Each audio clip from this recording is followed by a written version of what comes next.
Hello and welcome back, adventurers. This is Captain TTRPG, and today we're talking about Pathfinder 2nd Edition. Welcome back, adventurers. Today we are going to look at the subclasses for the Rogue. Before jumping into the rankings, I'll show you the criteria like I always do for ranking subclasses. This is again a refresh for anybody who's watched the other ones. I'll try to move fairly quickly, and for anybody else that's new, this is how I look at ranking them anywhere from S to D. So what is an S? S is a subclass that is just mechanically stronger than other classes, at least in combat, as that is kind of the primary pillar of play a lot of people do care about. It's a subclass that almost becomes like the default way or right way to play the class, and I don't think that comes up very often. It should be rare. We shouldn't see this very much in Pathfinder. A is a subclass that is strong in combat, and not only that, it's good at the other strengths of the class. It can still succeed in exploration or social, and usually means it plays in the cooperative nature of the game itself as well. Not always the case. There may be other reasons that it pops into A, but that's usually why. B is a subclass that is mechanically strong on its own, or does a good job of boosting the rest of the party, or does a good job of really outside of combat, but usually doesn't do multiple or all of those in a strong way, and doesn't have anything that particularly stands out, but it's still a good class to play. B is a solid rating. C is a subclass that means it's not very strong in just any campaign. There's likely a campaign it'll fit really well in, and it might be a good fit for a certain type of character you want to build, which is great. It'll be hard to take advantage of everything in the class, though, and it probably won't always feel great just to take, generally speaking. D is something you want to avoid. This is a subclass that I feel like is a trap. It can bait players into either play styles or taking feats and things that are not great, that won't feel good in almost any campaign. D shouldn't come up very often either, but it does happen from time to time. Fantastic. Let's get into the Rogue. With the Rogues, we have 4 subclasses to rank. These are referred to in the class as the Rackets, and these are the Thief, Mastermind, Ruffian, and Scoundrel. I'll walk through each racket, discuss its strengths, combat and counter play styles, benefits to other pillars of play if there are any, and fit for class as it generally fits, because Rogue has special things it likes to focus on as a class. So what kinds of benefits do Rackets provide? Well, Rackets provide us with a few things consistently, although there is one that does break the mold. We'll get to that one probably first. To start things off, we have an alternate primary ability score. So while Rogue itself uses Dex as its primary ability score, all subclasses but one offers a different option. And it'll change with each of the subclasses, but you can take a different primary ability score, and sometimes you might want to do that. The second thing are skill proficiencies. Each racket will provide us 2 skill proficiencies, except for the one that breaks the mold, and you gain those at level 1. Keep in mind, if you already have those proficiencies for some other reason, you can choose another. Just anything else you don't have proficiency in.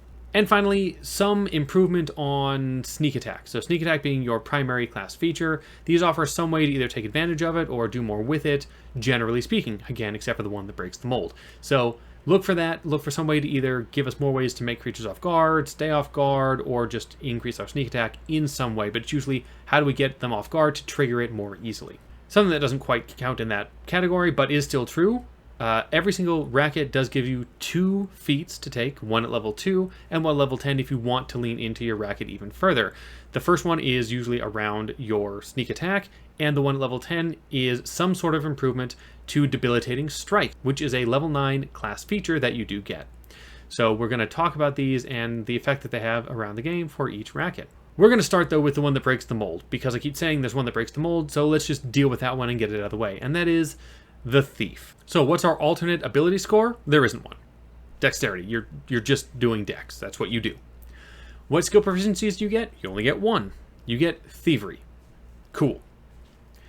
And what is your improved sneak attack option? There really isn't one. Instead of getting some way to trigger sneak attack in an easier fashion or alternate direction, you get something that only this one subclass of one class gets, which is the ability to use Dexterity as your damage ability score modifier instead of strength for melee strikes. Every other character you play in the game, if you hit with a melee strike using Dex or strength for the attack roll, the only thing that adds to your damage is your strength modifier. Thief Rogue adds Dex instead, so you can go full Dex build in melee and hit hard as if you had gone strength. So that is your thing. And you'll notice that with them, direct damage is really what you're leaning into. So those are what we get at level 1.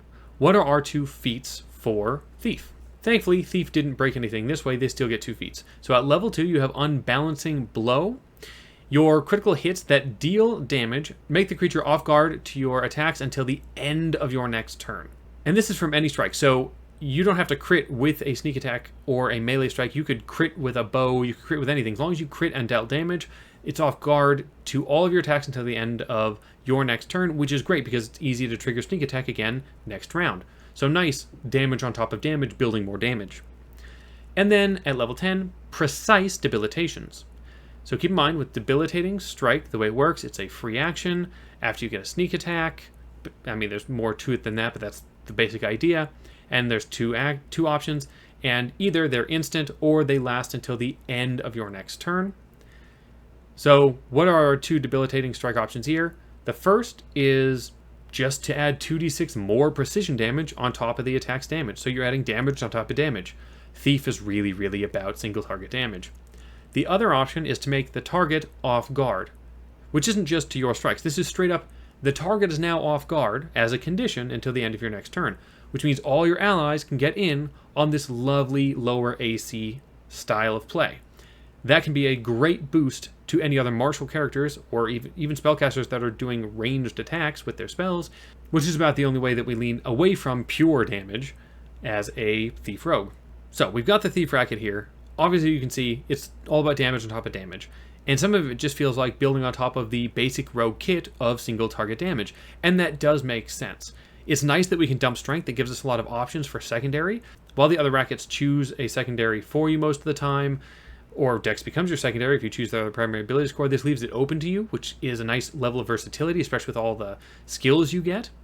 And this is really, I mean, if you just want to assassinate somebody in melee, you're not going to hit as hard with any other build like you will with this one. This is just damage on top of damage. Now, it doesn't really lean into things outside of that, and so normally that wouldn't qualify it above a B, but because it's the only subclass in the game that can use Dex for damage ability score modifier, and that is very unique, and if you really want to go hard single target damage with a finesse style character that isn't a big two-handed strength build, this really is kind of the way to go. I'm going to give it that nudge into an A. It never feels bad to play a melee Thief Rogue. It just feels good. You are the roguiest rogue to rogue, and that's fun. Alright, going forward, we're just going to do this in alphabetical order. So, yes, we wanted to get rid of that Thief right away because it just broke the mold for us. Now we're going to get into that mold just like I described at the beginning. What is your alternate ability score for Scoundrel? It is Charisma. That's right, you can use Charisma as your primary ability score, which means you could be the face of the party pretty easily here. Skill proficiencies, you get Deception and Diplomacy. Now keep in mind that leaves out Intimidation, but you get so many skills, I'm going to say you're probably going to want to take Intimidation anyway, because if you're going to have high Charisma, Intimidation's amazing. So, even though you don't get it free, probably take it. So what are our improved sneak attack option here? Your feint is better than the base feint. So, with normal feint, if you succeed at a feint, the target is off guard against your next melee attack that turn.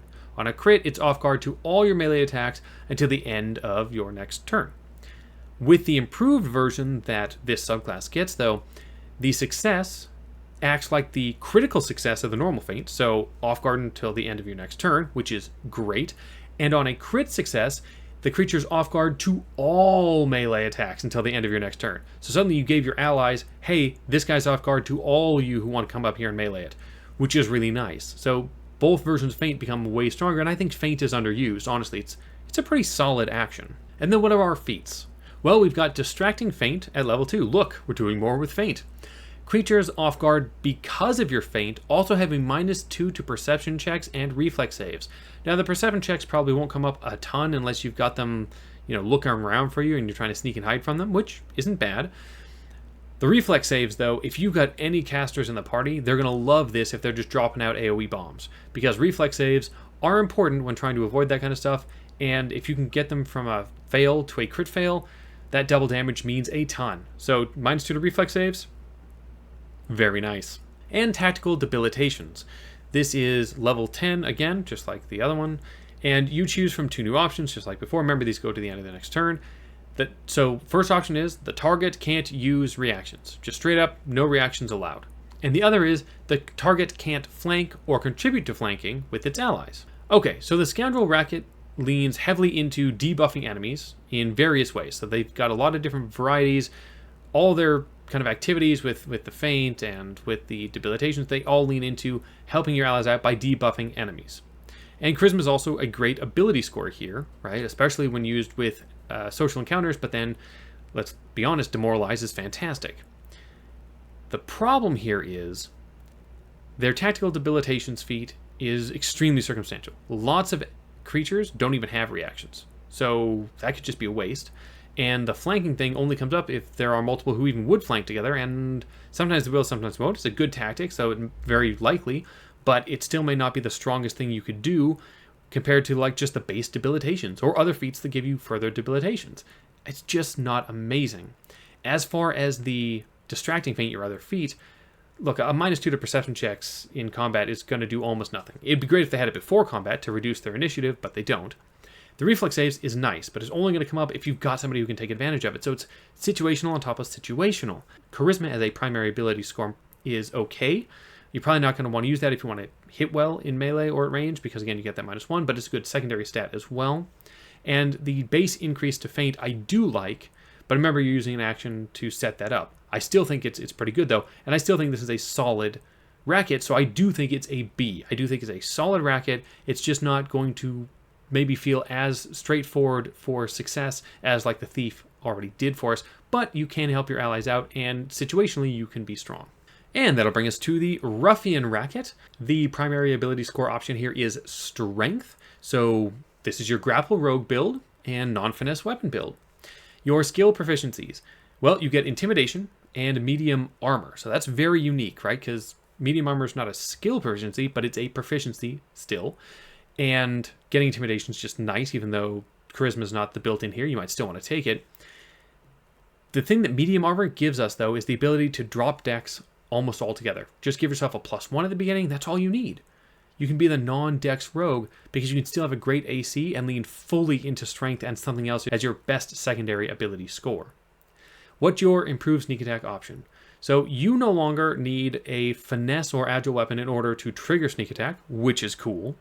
But your melee weapon still has to be either a D8 die or less if it's simple, or a D6 if it's martial.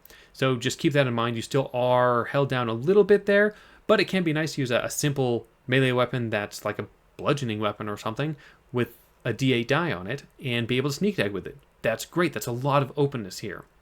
Your crits with these weapons apply critical specialization for that weapon you chose as long as the target was off guard when you hit. So you still have to, they still have to be off guard to you in order to get sneak attack. It's just you can use different weapons to do it now, and you're setting yourself up with Strength, if you lean into this, to be even grapple options here. What are your feats? Well, we've got Brutal Beatings at level 2. Whenever you crit and deal damage, the creature is frightened 1. Great. I'm going to crit and instantly frighten you? I mean, that's just a bonus to everybody, at least until the end of the creature's turn, but just making them frightened for free, dropping all of their saves and their attacks and everything, that's a solid boost for a crit to give. There is one other feat available to the Ruffian here, but it's tied to an adventure path, and I'm going to speak about it, but it doesn't count in my rankings. I just want to know it's here, called Ambushing Knockdown. It is uncommon. It is level 8, and it takes 2 actions. You have to be using a bludgeoning weapon and be hidden or undetected your enemy, so it basically is never going to happen.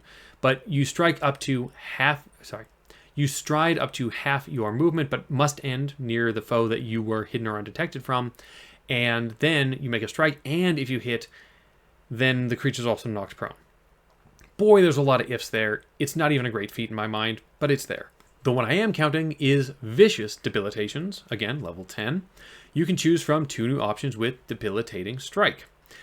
The target either gains a weakness 5 to your choice of bludgeoning, slashing, or piercing damage, or the target becomes clumsy 1.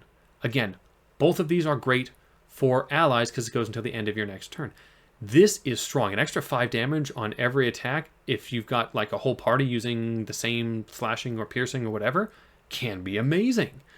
But just clumsy 1. That's a status penalty, while All Guard Circumstance, as you're just adding debuff on top of debuff here, you can really lower some ACs in pretty substantial ways and get crits all around. So really interesting options. And the clumsy also can play in with, other things you're doing with grappling and stuff like that if you do a grapple build. So you've got different playstyles because of strength. You've got grapple as a possibility. You got different weapons. You still only have 8 points per turn hit point increase, so keep that in mind. But even with that, you've got medium armor, so you're doing okay there. The options granted here, the way you can play with your allies, the kind of damage you can do, the different critical specializations you can use with your weapons. I don't know. I really like this versatility. I like all the debuffing. To me, this debuffs better than the Scoundrel did, and yet still hits hard. This is an A. This sits right along Thief for me. I love the Ruffian. I think it's fantastic, even though you're avoiding Dex as a rogue, which is kind of funny. And finally, we have the Mastermind. So what's your alternative ability score? It is Intelligence, which is good for recall knowledge, and there's other skills there too if you want to be crafting and things like that. Great.